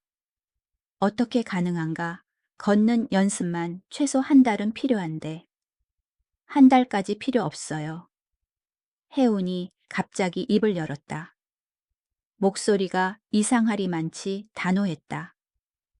그녀는 이마에 땀을 닦았고 눈빛은 타오르고 있었다. 48시간이면 충분해요.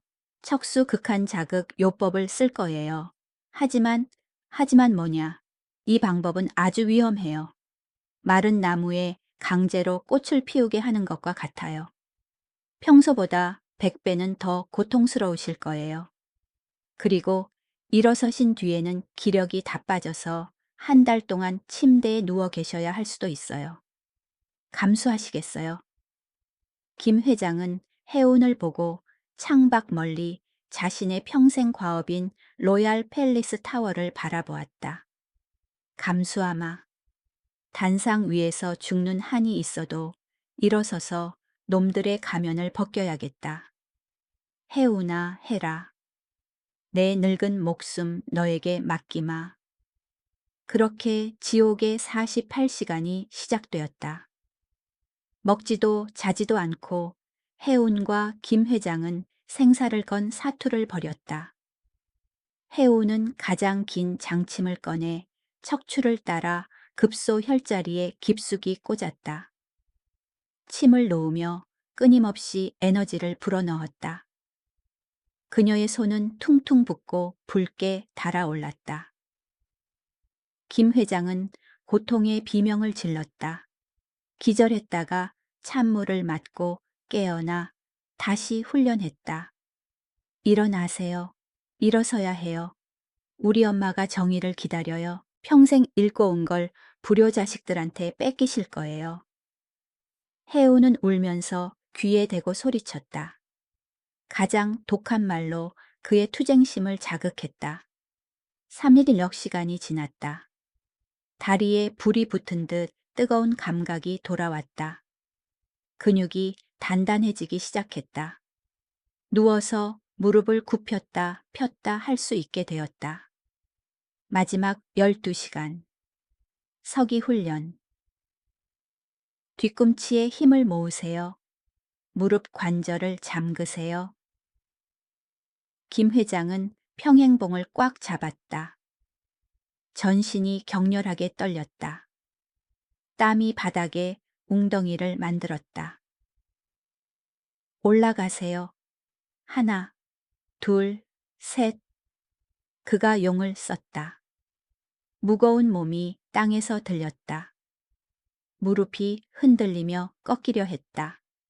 해운이 달려들어 어깨로 그의 엉덩이를 받치고 손으로 허벅지의 풍시어를 강하게 눌렀다. 버티세요. 당신은 김도진 회장이에요. 부산의 전설이잖아요. 쓰러지면 안 돼요. 그리고 그가 똑바로 섰다. 5초, 10초, 30초. 그는 서 있었다. 숨을 헐떡였지만 다리가 말을 들었다. 여전히 떨렸지만 체중을 지탱하고 있었다. 성공했어. 따라온 의사, 이 실장 사람과 믿을 수 없다는 듯 경악했다. 하지만 희망이 최고조에 달했을 때 쾅! 별장문이 부서졌다. 경찰차 사이렌 소리가 요란하게 울렸다. 범인을 잡으러 온 경찰이 아니었다. 김태형의 사람들이었다. 이 실장의 휴대전화 위치 추적으로 이곳을 알아낸 것이다. 치명적인 실수였다. 수십 명의 깡패들이 몽둥이를 들고 분노한 시민인 척하며 별장 마당으로 들이닥쳤다. 늙은이 끌어내 돌팔이 년 때려 죽여 놈들이 소리치며 유리창을 깼다. 회장님을 보호해. 이 실장이 소리치며 전기 충격기를 꺼내 문을 막았다. 소수의 경호원들이 깡패들과 뒤엉켜 싸웠다. 일촉즉발의 위기였다. 안에서 해운과 엄마는 김 회장을 부축해 뒷문으로 달렸다. 지금 당장 떠나야 합니다. 언덕 아래 선착장에 모터보트가 대기하고 있습니다. 이 실장이 무정의로 소리쳤다. 하지만 선착장으로 가는 길은 가파르고 미끄러운 바위 비탈길이었다. 방금 일어서기 연습을 한 회장에게는 불가능한 임무였다. 늦었어, 놈들이 너무 많아. 지영 씨가 문을 부수고 들어오는 깡패들을 보며 공포에 질렸다. 그때 혜운이 구석에 있는 낡은 휠체어를 보았다. 미친 생각이 떠올랐다. 엄마, 회장님 휠체어에 태워. 기사 아저씨 트럭 뒷문 열어요. 뭐 하려고? 회장이 물었다. 비탈길로 돌진할 거예요. 그게 놈들보다 빨라요. 세 사람은 트럭 짐칸에 올라탔다. 트럭이 굉음을 내며 차고를 튀어나갔고 철문을 들이받고 깡패들의 오토바이 몇 대를 깔아뭉개며 바다로 이어지는 구불구불한 비탈길을 내달렸다. 뒤에서 김태형 부하들의 검은 차 세대가 바짝 쫓아왔다. 폭풍우 치는 밤 해안 도로에서 숨 막히는 추격전이 벌어졌다. 타이어 타는 소리와 금속길이 부딪히는 소리가 요란했다. 조심해요. 급커브예요. 해운이 소리쳤다. 트럭이 한쪽으로 크게 기울며 바퀴가 도로를 긁어 불꽃이 튀었다. 쫓아오던 차 한 대가 제동을 못하고 깊은 바다 절벽으로 추락하며 굉음과 함께 폭발했다. 마침내 선착장에 도착했다. 고속 모터보트가 시동을 걸고 기다리고 있었다. 빨리요. 그들은 회장을 부축해 보트에 태웠다. 깡패들도 들이닥쳐 총을 쏘아댔다. 탕탕 총알 하나가 해운의 어깨를 스쳤고 피가 솟아소매를 적셨다. 해운아, 지영씨가 비명을 질렀다. 전 괜찮아요. 출발해요, 아저씨. 해운은 고통을 참고 엄마를 선실로 밀어 넣었다. 모터보트가 엔진 소리를 높이며 밤바다를 갈랐고 부도에서 욕설을 퍼붓는 김태형의 무능한 부하들을 뒤로 했다. 탈출했다. 하지만 대가는 작지 않았다. 해운은 다쳤고 김 회장은 탈진했다. 그리고 더 중요한 건 그들이 육지에서 수십 헬이 떨어진 바다 위에 떠 있다는 사실이었다. 운명의 회의는 내일 아침이다. 김태형은 집무실에서 실패 보고를 듣고 미친 듯이 집기들을 때려 부쉈다. 무능한 새끼들 병신 늙은이랑 청소부 모녀를 못 잡아서 이 꼴이야. 그는 씩씩거렸다. 눈이 핏빛으로 충혈됐다. 내일 삼촌이 나타나면 자신은 뼈도 못 추린다는 걸 알았다. 항구 봉쇄해 호텔로 들어오는 모든 입구에 사람 깔아 파리 새끼 한 마리도 철저히 검사해. 절대 그 늙은이가 회의장에 발도 못 들이게 해 보이면 그냥 차로 밀어버려 뒤처리는 내가 할 테니까. 그는 살인 지시를 내렸다. 궁지에 몰린 짐승이 본색을 드러냈다. 다음 날 아침 8시 30분 로얄 팰리스 호텔은 빽빽한 경호원 벽으로 둘러싸여 있었다. 전시 상황처럼 긴장감이 감돌았다. 기자들이 밖에서 장사진을 치고 회장의 건강 상태에 대한 뉴스를 기다렸다. 회의실 안주주들이 자리를 꽉 채웠다.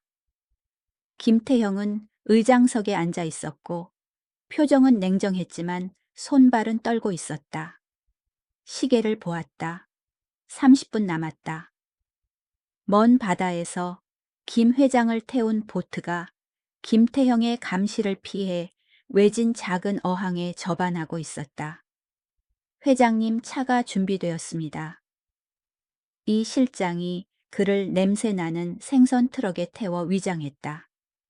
해우는 상처를 대충 붕대로 감았고 얼굴은 창백했지만 눈빛만은 흔들리지 않았다. 그녀는 회장 옆에 앉아 그의 손을 꽉 잡았다. 어제 감각 기억하세요. 뒤꿈치에 힘 주세요. 넘어지는 거 두려워 마세요. 제가 뒤에 있을게요. 기억한다. 고맙다, 작은 전사야. 생선 트럭은 검문소를 피해 호텔로 향했다. 8시 55분. 트럭이 주방 뒷문에 멈췄다. 태형이 설마 회장이 체면 국익에 이쪽으로 올 리 없다고 생각해서 감시를 소홀히 한 유일한 곳이었다. 하지만 착각이었다. 오늘 김 회장에게 체면은 필요 없었다. 승리가 필요했다. 그가 차에서 내렸다. 비싼 양복에 비린내가 배었지만 그의 기백은 그 냄새를 압도했다. 혜운과 지영 씨가 양옆에서 호위무사처럼 걸었다. 그들이 주방을 가로지르자 요리사들이 놀라서 칼과 도마를 떨어뜨렸다. 그들은 화물용 승강기에 탔다. 엘리베이터가 30층으로 올라갔다. 띵! 문이 열렸다. 회의장으로 가는 복도는 조용했다. 문을 지키는 경호원 2명뿐이었다. 회장이 걸어 나오는 것을 보고 걷고 있었다. 두 경호원은 입을 딱 벌리고 석상처럼 굳어버렸다. 문 열어. 김 회장이 명령했다. 천둥 같은 목소리였다. 경호원들은 떨면서 그 엄청난 위험에 감히 거역하지 못했다. 그들은 무거운 참나무 문을 활짝 열었다. 그리고 역사의 순간이 왔다. 회의실 안 김태형이 해임한 투표 종료를 선언하려고 의사봉을 들고 있었다. 쾅! 문이 열렸다. 모든 시선이 뒤로 쏠렸다. 그리고 모두가 경악의 탄성을 질렀다. 휠체어가 아니었다. 들것이 아니었다. 김도진 회장이었다. 살아서 두 다리로 문 앞에 우뚝 서 있었다. 그가 걸어 들어왔다. 한 걸음, 한 걸음. 느리고 떨렸지만 확실했다.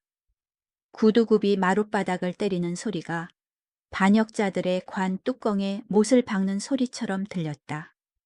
김태형은 손에 든 의사봉을 발등에 떨어뜨렸지만 아픔도 느끼지 못했다.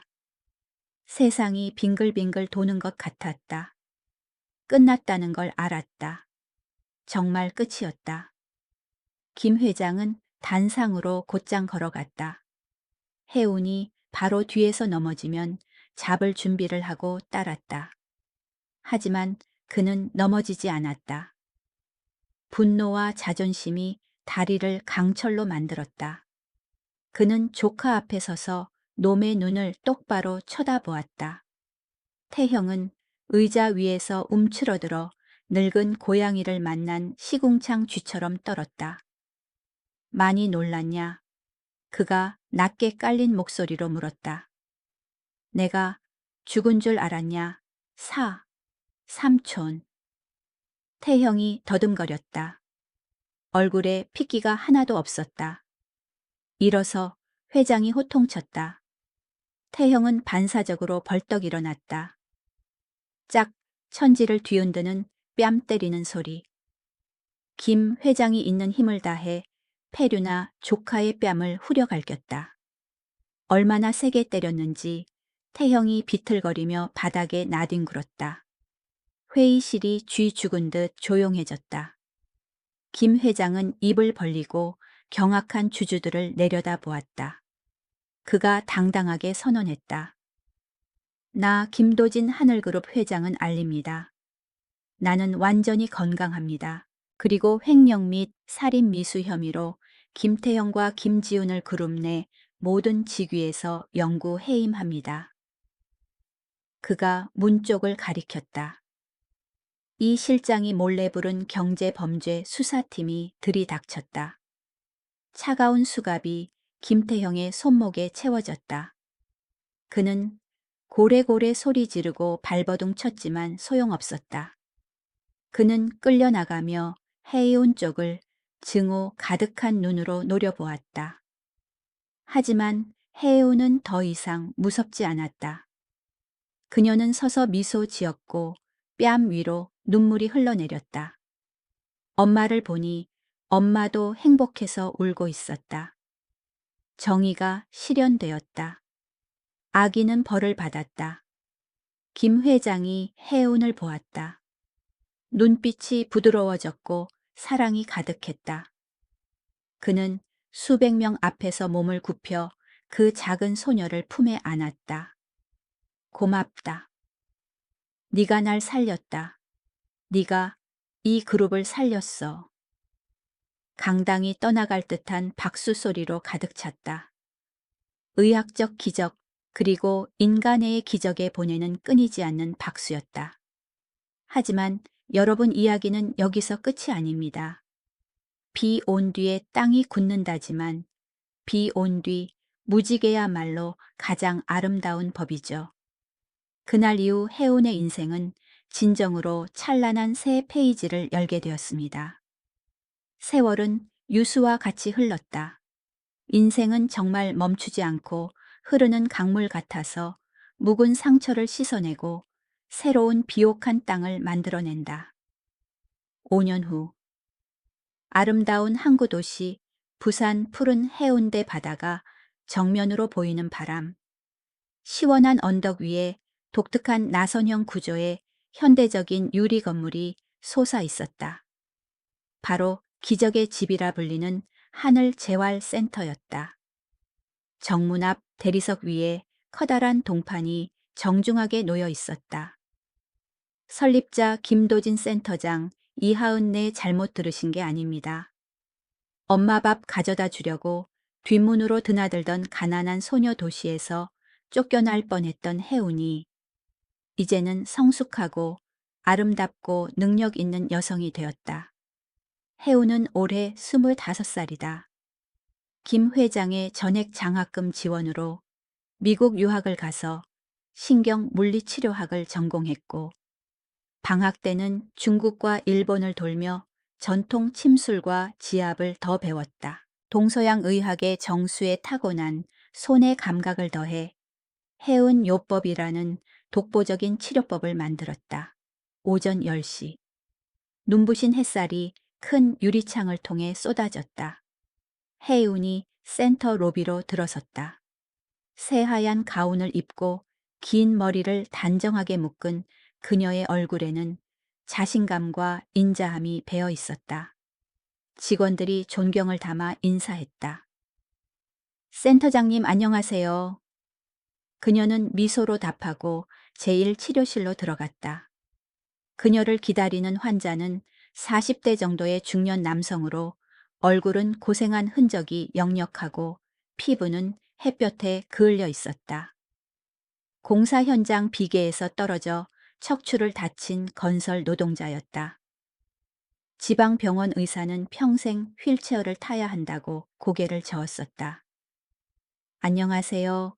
이하은입니다. 그녀가 부드럽게 의자를 끌어 휠체어 맞은편에 앉았다. 남자가 고개를 들었다. 깊게 패인 눈에는 절망과 의심이 가득했다. 선생님, 너무 젊으신데 기적의 손을 가졌다고 하늘그룹 회장님도 걷게 했다고 해서 왔는데 제발 저 좀 살려주십시오. 시골에 처자식이 돈 붙여주길 기다리는데 제가 이렇게 병신이 되면 그 사람들은 어떻게 삽니까? 남자는 엉엉 울었다. 운명 앞에 무력해진 가장의 짜디짠 눈물이었다. 해우는 아무 말 없이 휴지를 건네고 굳은 살 박인 투박한 그의 손을 잡았다. 그 손의 떨림, 두려움, 그리고 지독한 고통이 느껴졌다. 저 좀 보세요. 혜운이 단호하지만 따뜻하게 말했다. 세상에 하늘에서 뚝 떨어지는 기적은 없어요. 기적은 아저씨 의지에 달려 있어요. 저는 길만 안내할 뿐이에요. 다시 걸을 수 있다고 믿으세요. 저 정말 믿고 싶습니다. 하지만 의사가 할 수 없다고 하는 말은 듣지 마세요. 아저씨 몸이 하고 싶다고 하는 말을 들으세요. 우리 같이 해봐요. 치료가 시작되었다. 익숙한 동작이었다. 깊게 숨을 쉬고 정신을 열 손가락 끝에 집중해서 막힌 혈자리를 강하게 눌렀다. 5초. 남자의 허리에 고여있는 차가운 냉기가 느껴졌다. 바위처럼 고집스러웠다.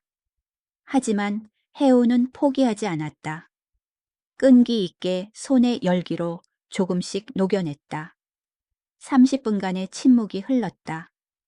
해운의 이마에 땀방울이 맺혔다. 이제 눈을 감으세요. 집으로 걸어가는 상상을 하세요. 대문 앞에 아내와 아이들이 기다리고 있어요. 그 사랑을 엄지발가락으로 다 보내세요. 남자는 시키는 대로 했다. 고도의 집중력으로 얼굴이 찌푸려졌다. 그리고 그의 엄지발가락이 살짝 떨렸다. 한 번, 두 번. 움직였다. 선생님 움직였어요. 그가 소리치며 눈을 번쩍 뜨고 발을 내려다 보았다. 믿을 수 없었다. 느껴져요. 바닥이 차가운 게 느껴져요. 혜운이 미소 지으며 땀을 닦았다. 이 느낌은 아무리 많이 겪어도, 아무리 많은 사람을 구해도 여전히 그녀의 심장을 뛰게 했다. 그 옛날 호텔 계단에서 회장 다리에 손을 댔던 처음 그 순간처럼. 그것은 생명을 되살리는 순수한 행복이었다. 이제 시작일 뿐이에요. 갈 길이 머니까 끈기 있게 훈련하셔야 해요. 그날 오후 센터 설립 1주년 기념식이 성대하게 열렸다. 수백 명의 환자 보호자 후원자들이 참석했다. 휠체어를 탄 사람, 목발을 짚은 사람, 그리고 센터의 도움으로 스스로 걷게 된 사람들도 있었다. 김도진 회장이 익숙한 벤츠를 타고 도착했다. 하지만 이번에는 누구도 그를 안아서 내리지 않았다. 문이 열리자 그가 스스로 걸어 내렸다. 용머리 장식이 된 흑단 지팡이를 짚고 있었다. 올해 73세 머리는 백발이었지만 혈색이 좋았고 걸음걸이는 느리지만 묵직하고 기세가 있었다. 그가 가는 곳마다 사람들이 정중히 인사했다. 그는 더 이상 옛날의 괴팍하고 고독한 노인이 아니었다. 더 자주 웃었고 눈빛은 인자해졌다. 그 옆에는 박지영 씨 해운의 엄마가 있었다. 그녀는 이제 센터 후생관리 팀장이었다. 단정한 정장을 입고 옅은 화장을 하니 10년은 젊어 보였다. 모진 풍파를 겪어낸 여인의 얼굴에 환한 미소가 떠나지 않았다. 그녀는 직원들에게 다과 준비를 지시하다가도 틈틈이 외로운 노인 환자들의 안부를 살뜰히 챙겼다. 무대 위 김 회장이 연단에 올랐다. 그는 아래 군중을 내려다보고 맨 앞줄에 앉은 해운을 바라보았다. 여러분, 그가 입을 열었다. 중저음의 목소리가 마이크를 타고 울렸다. 많은 사람이 제 인생의 성공 비결이 뭐냐고 묻습니다. 예전 같으면 비즈니스 세계의 냉혹함, 돈, 권력이라고 했을 겁니다. 하지만 죽음의 문턱까지 갔다 온 이 늙은 나이에 깨달은 비결은 숫자 5에 있습니다.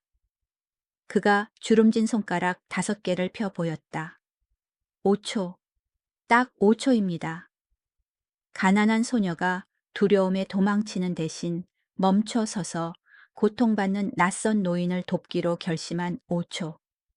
강한 권력에 맞서 진실을 지켜낸 5초의 용기.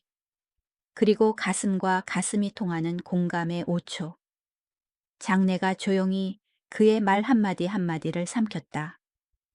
그날 혜운이가 그 5초를 멈추지 않았다면 지금쯤 저는 여전히 폐인이거나 불효한 조카들 손에 죽었을 겁니다.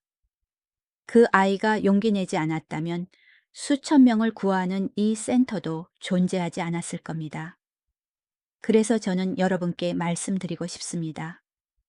짧은 순간을 절대 가볍게 여기지 마십시오. 손길 한 번, 눈빛 한 번, 5초의 작은 친절이 운명을 바꿀 수 있습니다.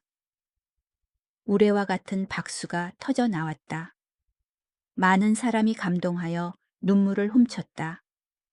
김 회장이 혜운을 무대로 불렀다. 그는 그녀를 늙은 아버지가 가장 사랑하는 딸을 안듯 포옹했다.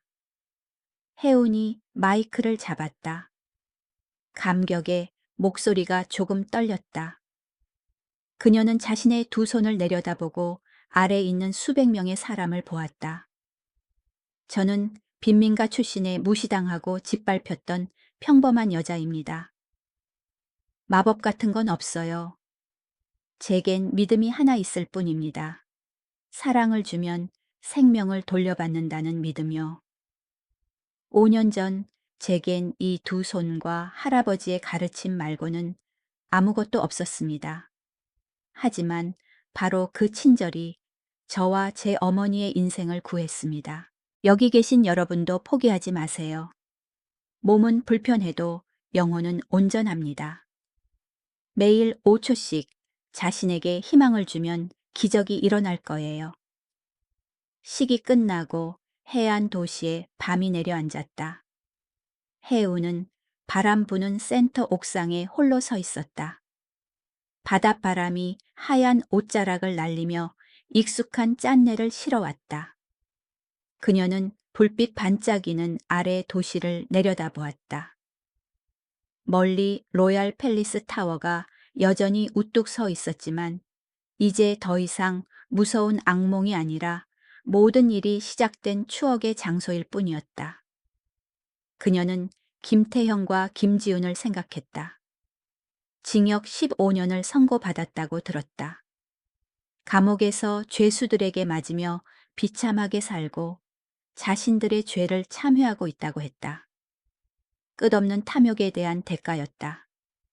그녀는 달빛 아래 오른손을 펼쳐보았다. 다이아 반지도 화려한 매니큐어도 없는 평범한 손. 하지만 이 작은 손이 역사를 만들었다. 할아버지. 그녀가 별이 총총한 밤하늘에 속삭였다. 저 잘하고 있죠. 할아버지의 정기로 사람을 구했어요. 회장님, 위풍당당하게 걷는 거 보셨어요? 그녀가 미소 지었다. 산들바람이 불어와 뺨을 어루만졌다. 마치 다정한 손길 같았다. 할아버지가 저 위에서 손녀딸을 자랑스러워하며 웃고 계신다는 걸 알았다. 보십시오. 인생은 참 기묘하고 신비롭습니다. 계산 없는 순수한 연민에서 나온 5초의 손길이 거대 권력자를 구하고 악을 심판하고 수많은 불행한 사람에게 밝은 미래를 열어주었습니다. 사람들은 물에 빠진 사람 구해줬더니 보따리 내놓으라 한다며 연루될까 무서워 점점 무관심해집니다. 하지만 저는 여전히 인과응보를 믿습니다. 뿌린 대로 거둔다는 말을 믿습니다. 해우는 폭풍 속에서 친절의 씨앗을 뿌렸고 지금 찬란한 꽃밭을 거두고 있습니다. 오늘 제 이야기는 여기까지입니다. 어떠셨나요? 가슴속에 작은 따스함이 스며들었나요? 그렇다면 내일 거리에 나가 분주한 삶 속에서 누군가 어려움에 처한 걸 보면 할머니가 길을 건너려 하시거나 누군가 넘어지면 딱 5초만 멈춰보세요. 5초면 됩니다. 그냥 지나치지 마세요. 어쩌면 당신의 그 짧은 5초가 한 생명을 구하는 기적이 되거나 당신 자신의 운명을 바꿀지도 모릅니다. 늙은이의 긴 이야기 들어주셔서 감사합니다. 삶이 팍팍하지만 그래도 선한 마음을 믿으시길 바랍니다. 안녕히 주무시고 희망찬 내일을 맞이하시길. 다음에도 우리네 사는 이야기로 찾아뵙겠습니다. 안녕히 계십시오.